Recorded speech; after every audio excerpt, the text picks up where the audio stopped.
Hello बच्चों, let's read the question. ये uniform rod A B of mass m and length l is hinged at its midpoint C. The left half AC of rod has linear charge density minus lambda and the right half CB has plus lambda, where lambda is constant. A large non-conducting sheet of uniform surface charge density sigma is also present near the rod. Initially, the rod is kept perpendicular to the sheet. The end A of the rod is initially at a distance small d.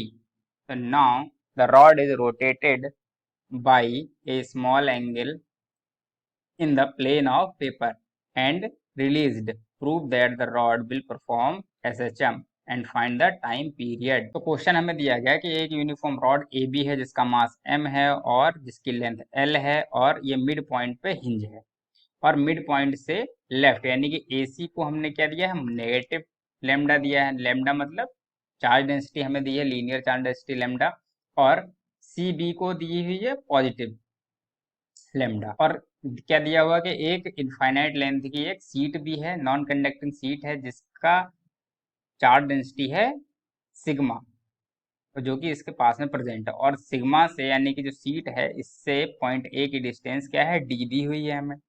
और हमसे कहा गया कि हमने point A को थोड़ा सा ऊपर उठा के छोड़ दिया तो क्या होगा, और तो हमें ये प्रूफ करना है कि यह रॉड तब एक एसएचएम करने लगेगी और हमें उस एसएचएम का टाइम पीरियड निकालना है, मतलब पीरियड ऑफ रिवॉल्यूशन निकालना है। सबसे पहले हम बात करते हैं हम अपने क्वेश्चन के की कॉन्सेप्ट की। ठीक है, क्वेश्चन में हमें दिया गया है दो चार्ज और स्मॉल डिस्टेंस पे, यानी कि ये क्या डाइपोल बना रहे हैं, तो हमें डाइपोल के मोमेंट को यूज करना है यहाँ पर। और डाइपोल को हमने एक पार्ट को थोड़ा सा ऊपर उठा के छोड़ दिया और बीच में सी मतलब वो एकदम मिडिल पॉइंट पे हिंज है, तो उसी पॉइंट के चारों ओर एसएचएम करेगा। तो हमें यहाँ पर यूज करना है, और जो किस फोर्स की वजह से एसएसएम करेगा वह फोर्स होगा टॉर्क। ठीक है, तो हमें क्या निकालना है, टॉर्क निकालना है हमें डाइपोल का। तो डाइपोल के टॉर्क का फॉर्मूला हम यूज करेंगे, torque tau is equal to क्या लगाएंगे, पी ई साइन थीटा। ये होता है हमारे टॉर्क का फॉर्मूला डाइपोल के लिए। और पी का फॉर्मूला हम जानते हैं, पी क्या होता है, 2QL हमने बुक्स में लिखा देखा है, जहाँ पर 2L क्या होती है, दोनों चार्ज के बीच की डिस्टेंस होती है। और यहाँ पर हमारे क्या दिया हुआ है, दोनों चार्ज के बीच की डिस्टेंस L है। तो इस क्वेश्चन के लिए हम क्या लिख सकते हैं कि PL होगा, यहाँ पर सॉरी QL होगा P की वैल्यू। ठीक है, लेकिन इस क्वेश्चन में QL भी नहीं होगी। क्यों? क्योंकि ये चार्ज क्या है, पूरे में डिस्ट्रीब्यूटेड है। और इस चार्ज को हम कहाँ पर मानेंगे, जैसे कि AC के मिड पॉइंट पे हम मानेंगे माइनस, और लेमडा चार्ज डेंसिटी है और इसकी लेंथ कितनी है, L/2। तो कितना चार्ज हो जाएगा, यहाँ पर इस पॉइंट पर हम कितना चार्ज मान सकते हैं, इसे हम मानेंगे माइनस का लेमडा चार्ज डेंसिटी और इंटू L/2। तो यह हो गया चार्ज यहाँ पर, और ऐसे ही इधर हो जाएगा, क्या हो जाएगा, प्लस लेमडा L/2। यह चार्ज कहाँ पर हो जाएगा, इसके मिड पॉइंट पे। तो ये इन दोनों के मिड बीच की दूरी कितनी है, L/2 है।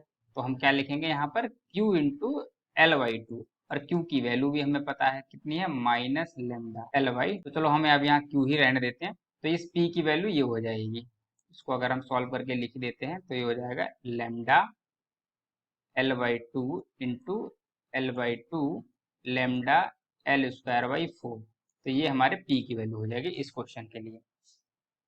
और हमें क्या यूज करना है, हमें फ्रिक्वेंसी मतलब कि हमें टाइम पीरियड निकालना। तो टाइम पीरियड कैसे निकालेंगे हम, अगर हमें टॉर्क पता भी चल गया तो टॉर्क और एक सेंट्रीपिटल एक्सीलरेशन में क्या रिलेशन होता है, torque is equal to I into alpha. I क्या है, मोमेंट ऑफ इनर्शिया है, और अल्फा जो है हमारा सेंट्रीपिटल एक्सीलरेशन है। तो इस फॉर्मूले का हम यूज करेंगे। तो हम क्वेश्चन सॉल्व करते हैं, हम अपना डायग्राम बना लेते हैं।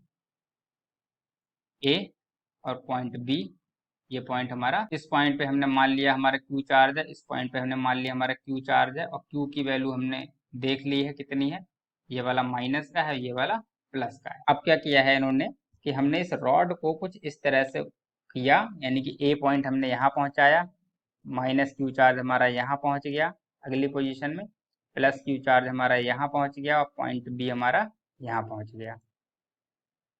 यहाँ पे इनफाइनाइट सीट है। अब इनफाइनाइट सीट को भी हम एक चीज समझ सकते हैं कि इनफाइनाइट सीट है अगर, और उस सीट की वजह से सीट की चार्ज डेंसिटी हमें सिग्मा दी है, तो सीट की वजह से क्या होगा, एक इलेक्ट्रिक फील्ड जनरेट होगा जिसकी डायरेक्शन किधर होगी, इधर की ओर होगी, जो हमने एरो में दिखाया। तो इस इलेक्ट्रिक फील्ड की वैल्यू क्या होगी, सिग्मा अपॉन 2 एप्सिलॉन नॉट। तो ये होती है ई की वैल्यू। अब इस इलेक्ट्रिक फील्ड की वजह से क्या होगा, ये कैसा चार्ज है, सॉरी ये वाला चार्ज कैसा है, नेगेटिव माइनस का है, तो यानी कि इस पर फोर्स किधर लग रहा होगा, सीट यानी कि इस वाले पर फोर्स किधर लग रहा होगा, इस तरफ लग रहा होगा, और इस वाले पर फोर्स कोई डायरेक्शन में। तो ये क्या करेगा, हम जैसे ही इसे इस कंडीशन में लाएंगे, इस फोर्स इधर लगेगा, इस पर इधर लगेगा, एक टॉर्क जनरेट हो जाएगा, और टॉर्क की वजह से ये दोबारा से अपनी पोजीशन पे आ जाएगा, और स्पीड की वजह से ये दोबारा इधर निकल जाएगा, और उसके बाद फिर ये फोर्स दोबारा इधर की ओर ही लगेगा हमेशा, इस पर तो हमेशा इधर लगेगा, फिर वापस यहाँ पर जाएगा। तो यानी कि जो ए पॉइंट है ये ऊपर नीचे इस तरह से क्या होगा, ये एसएचएम करने लग जाएगा, और इसी को हम क्या कहते हैं, एसएचएम करते हैं। एक चीज तो हमने यहाँ से ही देख ली कि ये एसएचएम करेगा। अब हमें टाइम पीरियड निकालना, तो उसके लिए भी हम देखते क्या करते हैं, हम लगाएंगे formula, tau is equal to P E sine theta.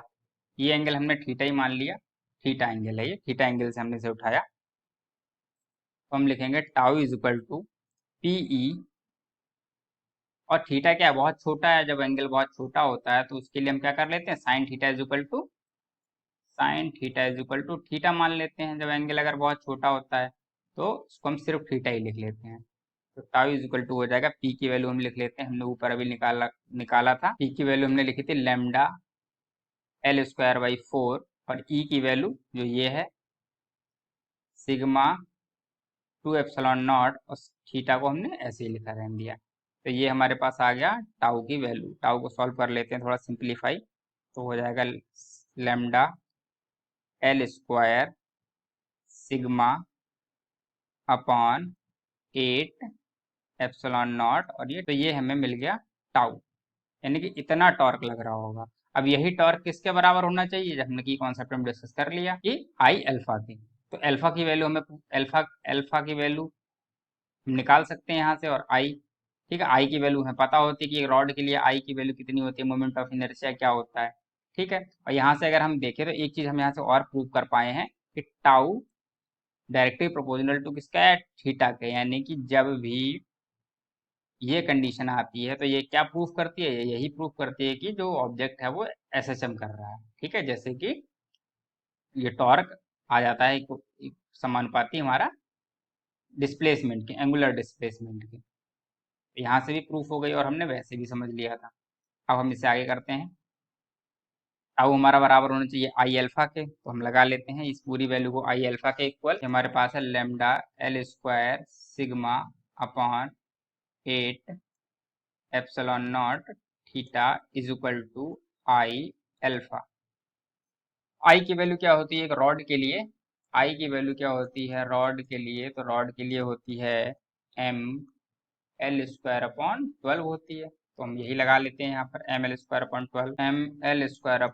12 alpha. Solve करेंगे इसे तो हम अल्फा की वैल्यू निकाल सकते हैं यहाँ से। अल्फा इज इक्वल टू हमें मिल जाएगा 3 lambda sigma upon 2m epsilon not और थीटा, ठीक है। ये हमें मिल जाएगा, ये 8 है, ये 12 है, इस तरह से कैंसिल हो जाएंगे एक दूसरे से, जब हम इसका कट कर देंगे L² से L², इस तरह से, तो हमें अल्फा की वैल्यू ये मिल जाएगी। अब हमें अल्फा की वैल्यू मिल गई, अब हमें अल्फा की वैल्यू से क्या कर सकते हैं हम, क्योंकि हमें पता है अल्फा का रिलेशन भी, अल्फा और ओमेगा का रिलेशन। अल्फा ओमेगा का रिलेशन क्या होता है, हम जानते हैं कि अल्फा इज इक्वल टू क्या होता है, ओमेगा² थीटा। ये सेंट्रीपिटल एक्सीलरेशन और एंगुलर वेलोसिटी और एंगुलर डिस्प्लेसमेंट का रिलेशन है। तो इसको अब हम लगा लेते हैं अल्फा की जगह पे ओमेगा² थीटा, तो थीटा से थीटा कैंसिल भी हो जाएगा, और हमें ओमेगा² की वैल्यू मिल जाएगी, जिससे हम फ्रिक्वेंसी निकाल सकते हैं, फ्रिक्वेंसी हम टाइम पीरियड भी निकाल लेंगे। तो हम यहाँ पे करते हैं अल्फा की जगह पर ओमेगा² थीटा रखेंगे जब, तो हमें मिल जाएगा omega is equal to 3 lambda sigma upon 2m epsilon naught, theta से थीटा हमने कैंसिल कर दिया, तो हमारे पास कितना बचेगा, अब ओमेगा² बचा, ठीक है।